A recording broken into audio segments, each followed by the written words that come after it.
Le Seigneur soit avec vous. Évangile de Jésus-Christ selon Saint Jean.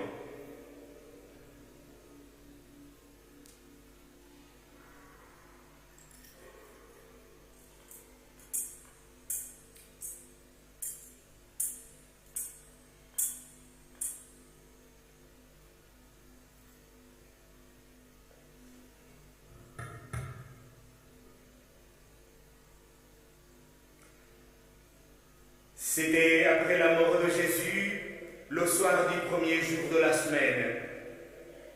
Les disciples avaient verrouillé les portes du lieu où ils étaient, car ils avaient peur des Juifs. Jésus vint, il était là au milieu d'eux. Il leur dit, « La paix soit avec vous. » Après cette parole, il leur montra sa main et son côté. Les disciples furent remplis de joie en voyant le Seigneur.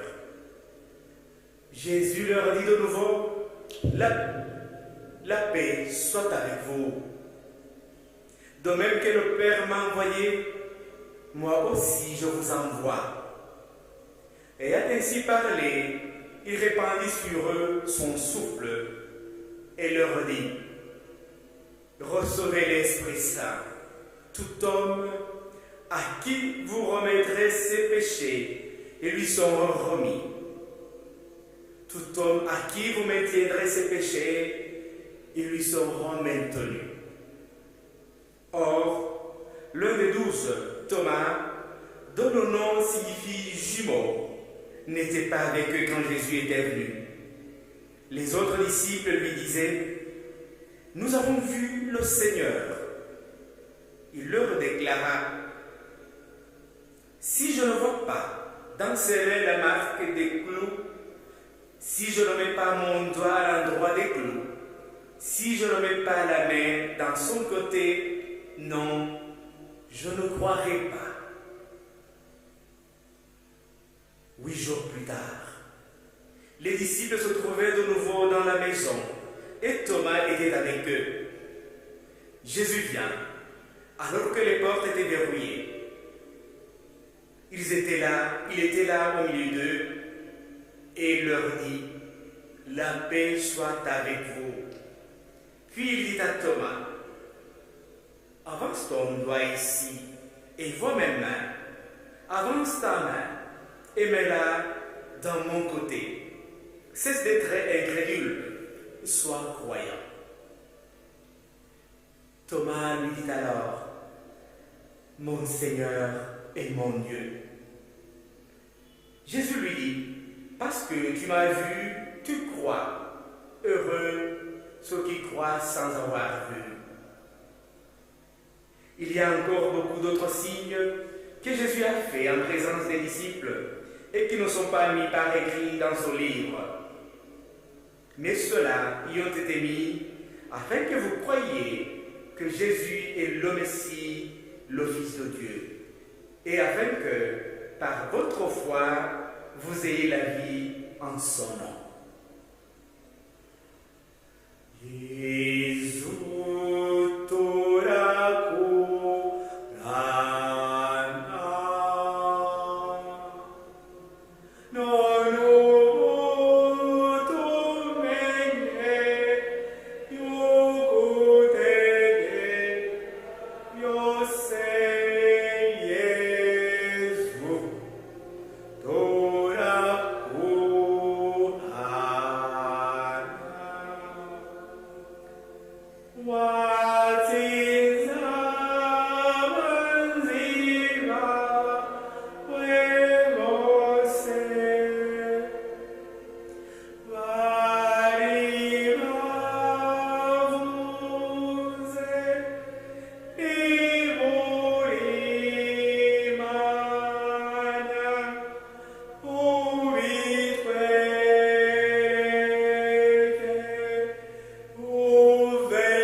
Asseyez-vous.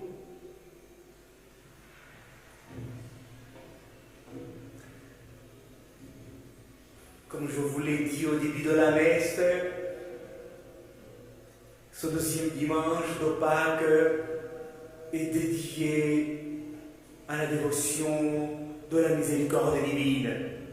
Voudrions-nous vivre ce moment comme les personnes dépendantes de la bonté, de la providence et de la miséricorde de Dieu. L'évangile d'aujourd'hui nous ramène au dimanche de Pâques, le soir même de Pâques. Comment les disciples ont accueilli Jésus ressuscité? Comment les disciples ont-ils accueilli Jésus ressuscité? Celui qui a aidé cette dame-là à sortir, s'il vous plaît, aidez-le encore à sortir. Essayez de la garder dehors. Merci.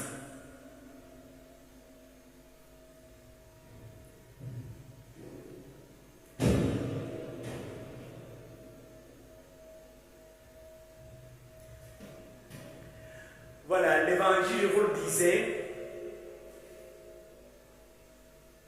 nous conduit au soir de Pâques. Et comment les disciples ont accueilli cette nouvelle de la résurrection. Comme nous le savons bien, cette résurrection a créé toujours un impact très dur, très traumatique pour ceux qui l'ont reçu. Marie-Madeleine qui pensait toujours au déplacement du cadavre. Jean et Pierre qui sont courus et qui sont rentrés un peu perplexes. Les disciples d'Emmaüs qui croyaient à un étranger un peu ignorant qui ne connaissait pas les nouvelles du quartier. Sur le lac de Tibériade, ils croyaient à un compagnon de pêche qui leur disait: vous n'avez rien pris, monsieur. Mais toujours Jésus ressuscité n'est pas bien accueilli. Cette résurrection n'est pas bien assimilée, n'est pas bien digérée. C'est un gros morceau très dur à digérer. Le soir même, il est venu. Les disciples étaient dans la maison, enfermés, avec la peur au cœur. Ils ne savaient que faire. Ils craignaient les Juifs, ceux-là qui avaient fait du mal à leur maître, qui l'avaient crucifié. Ils avaient peur. Ils se sont retranchés dans leur dernier retranchement. Ils ne savent que faire. Ils ne peuvent pas sortir. Ils ne peuvent pas affronter la place publique. Mais vous le savez bien, la peur est un mauvais conseiller. La peur crée toujours des appréhensions, crée toujours des fondamentalismes, des intégrismes, il crée toujours des distances. C'est pour ça que le Seigneur, quand il entre, leur dit: la paix soit avec vous. La paix soit avec vous. Le Seigneur ne veut pas que nous nous enfermions dans nos entendements, dans ce que nous pourrions croire que c'est notre vérité. Le Seigneur veut bien que nous puissions ouvrir les horizons. Il entre dans ton cœur. Ne te laisse pas retrancher dans tes appréhensions, dans tes peurs, dans tes peines. Le Seigneur vient, il entre dans ta vie. Il entre dans tes blessures. Il entre dans tes peurs et il te dit: la paix soit avec toi. Il leur dit: la paix soit avec vous. Qu'est-ce qu'il fait voir? Il fait voir les mains. Il Fais voir les mains trouées, les mains avec les trous, avec les signes et les marques de la souffrance et de la mort. Jésus ressuscité, c'est celui qui a été crucifié. Notre Seigneur, son identité, c'est celui du crucifié. C'est celui du crucifié. C'est pour ça que sur nos croix, nous avons toujours le crucifix. Jésus crucifié, pendu sur la croix. Ce n'est pas le Dieu, ce n'est pas le Christ des vainqueurs, mais nous devons passer toujours par cette souffrance pour pouvoir trouver son identité. Les mains trouées de clous. La main, ça signifie quoi? Ça signifie les œuvres.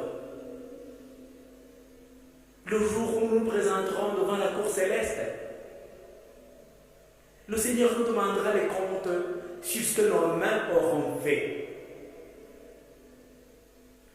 La main peut caresser, donner de la joie, peut essuyer les larmes de quelqu'un qui pleure. Les mains peuvent donner à manger, à boire à ceux qui ont faim et soif. La main peut aussi faire du mal, vous savez. La main peut aussi tuer. La main peut voler. La main peut blesser. Les mains de Jésus, ce sont les mains du sacrifice. Son identité, ce sont les mains. Il nous présente ses mains comme son identité, comme les traces sur lesquelles nous devons marcher.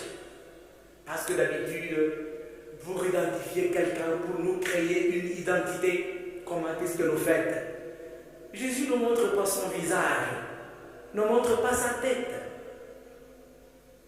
Nous autres, pour nous forger une identité, nous voudrions faire voir notre visage. Très souvent, nous le maquillons, nous mettons un peu de couleur, nous faisons coiffer très bien pour pouvoir nous forger une identité. Alors que le Seigneur nous dit bien, ce n'est pas dans ce que vous pouvez mettre sur vous-même, de beaux vêtements, de beaux maquillages, de bonnes coiffures. C'est ce que votre main aura fait. C'est cela qui crée votre identité. C'est cela qui dit bien ce que vous êtes réellement. Voilà, mes frères et sœurs, le Seigneur Jésus nous indique, nous donne la route à suivre pour pouvoir nous aussi nous identifier à lui. Nos mains tendues vers le pauvre, nos mains prêtes à consoler, nos mains prêtes à soulager et à soulever celui qui a chuté. Après cela, il a soufflé sur ses disciples. Les disciples, il a soufflé sur eux. Le verbe qui a été utilisé ici, c'est le même verbe qui a été utilisé au moment de la création. Quand Dieu a créé l'homme, il lui a soufflé sa vie pour qu'il puisse se relever et devenir un homme prêt à accomplir la mission. Dieu a soufflé sa vie dans l'homme qu'il venait de pétrir de l'argile. Il y a aussi Ézéchiel qui dit la même chose, 2 fois seulement dans l'Ancien Testament, où on dit que le Saint-Esprit a été soufflé sur l'homme, sur Adam, dans Ézéchiel, sur les ossements desséchés. Dieu a demandé à Ézéchiel de prophétiser, d'appeler l'Esprit Saint pour qu'il puisse descendre sur ces ossements desséchés. Ce que Ézéchiel a fait, et que les ossements sont devenus des hommes. Un grand nombre de combattants qui étaient tombés dans cette vallée-là. Maintenant aussi, Jésus fait la même chose à ses disciples. Il souffle son esprit. Les disciples qui semblaient morts, les disciples qui semblaient affaiblis, affaissés. Il leur souffle son esprit et leur dit, allez, partez, je vous donne la mission de remettre les péchés, de pardonner. Celui qui le voudra bien sera pardonné. Celui qui ne le voudra pas, ce sera son affaire. Voilà, mes frères et sœurs, la mission que le Christ a confiée à son Église le jour même de sa résurrection. Alors, il y a toujours les absents. Les absents comme Thomas, qui était parti, qui avait abandonné la communauté, qui était parti ici et là. Il voulait défier le monde, peut-être, les autres craignaient. Mais lui, il est sorti.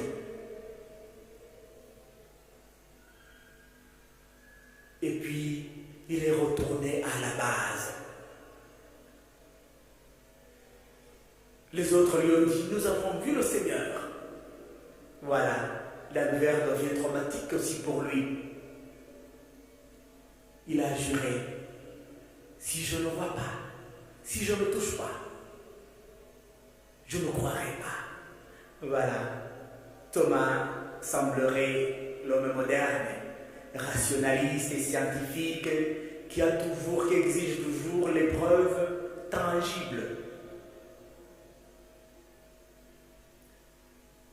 Thomas est dit aussi Didyme. Nous avons entendu qu'il était appelé aussi Didyme. C'est le jumeau. Didyme, ça veut dire jumeau. C'est notre jumeau, c'est ton jumeau, ou tu es son jumeau, sa jumelle. Parce que très souvent,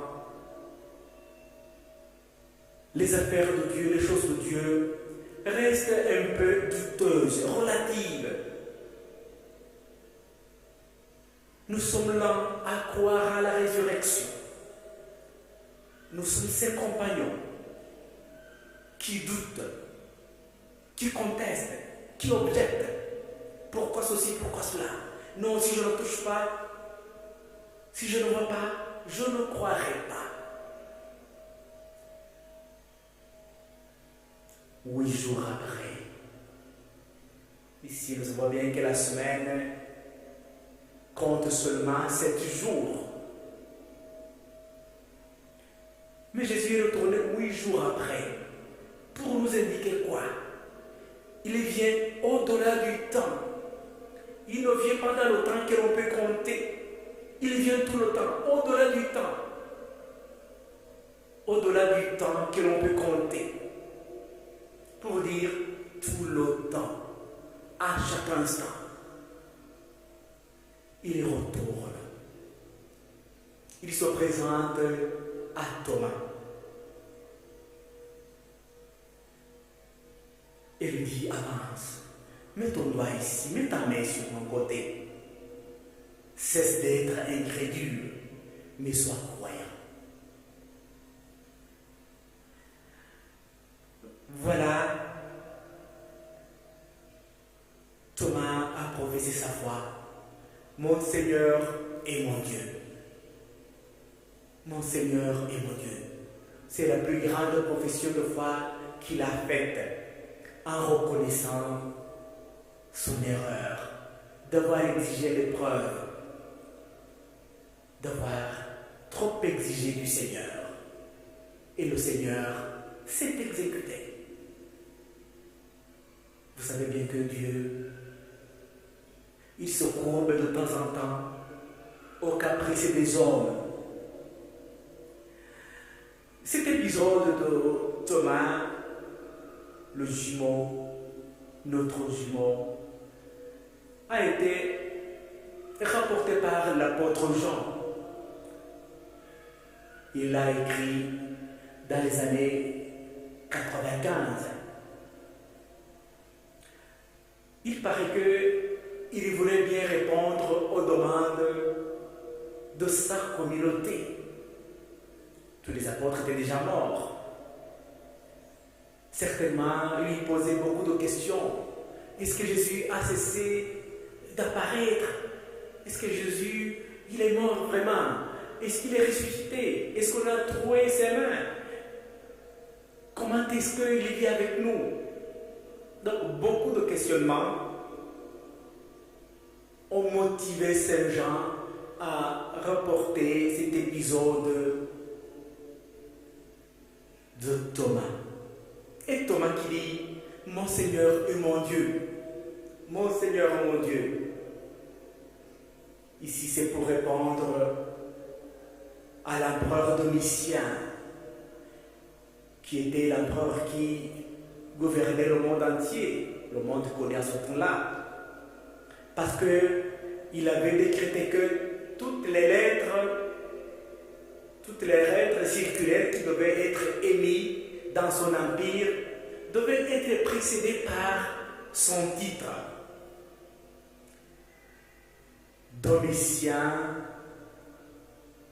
Domitianus, Dominus et Deus. Domitien, Seigneur et Dieu, puisque les empereurs se prenaient pour des dieux. Ici, Jean le met dans la bouche de Thomas pour répondre à ces chrétiens, à tous ceux qui disaient de Domitien, Seigneur et Dieu. Sur le ressuscité est Seigneur, sur le ressuscité est Dieu. Mes frères et sœurs, voudrions-nous aujourd'hui accepter le cheminement d'accueillir Jésus ressuscité. Heureux ceux qui croiront sans avoir vu. Demandons de pouvoir accueillir les fruits de la résurrection pendant tout son temps pascal que l'Église nous offre. Il faut nous rappeler que l'Église nous donne 50 jours d'assimiler l'événement de la résurrection, d'accueillir les fruits de la résurrection. 50 jours jusqu'à la Pentecôte. Alors que pour le carême, nous en avons 40. Pour dire combien le temps pascal est très important par rapport au carême. Profitons-en. Demandons au Christ ressuscité d'être notre guide.